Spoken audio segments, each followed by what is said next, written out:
প্রিয় উখিয়া টেকনাফবাসী এবং দেশবাসী ও সাংবাদিক ভাই বন্ধুগণ, আজকে আমি একটা চিঠি হস্তান্তর আমাকে দিয়েছে পোস্ট অফিসের মাধ্যমে। চিঠির লেখক হচ্ছে মুমিনুল আলম, আঞ্চলিক কোঅর্ডিনেটর, ব্যাটালিয়ন ৭১, কক্সবাজার। চিঠিতে উনি উল্লেখ করেছেন আমি সংসদ সদস্য নির্বাচনে অংশগ্রহণ করছি, সেখানে যাতে বিরত থাকি নির্বাচন থেকে। অন্যথায় তারা আমাকে শরীফ ওসমান হাদির মতো পরিণতি ভোগ করার কথা বলেছেন। ২৪ ঘন্টায় আমার কিলিং স্কোয়াড আপনার নজরদারিতে আছে, এই কথাও বলেছেন।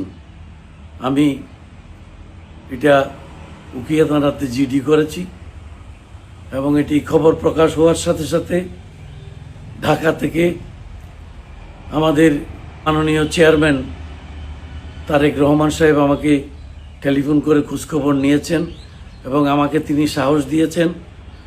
আমি বলেছি ওনাকে ইনশাআল্লাহ তাআলা আমি নির্বাচন করে যাব, হয়াতমত আল্লাহর হাতে। এই কথা আমি বিশ্বাস করি এবং সকলকে আমি আমার জন্য দোয়া করতে অনুরোধ করছি। খুদা হাফেজ, আসসালামু আলাইকুম।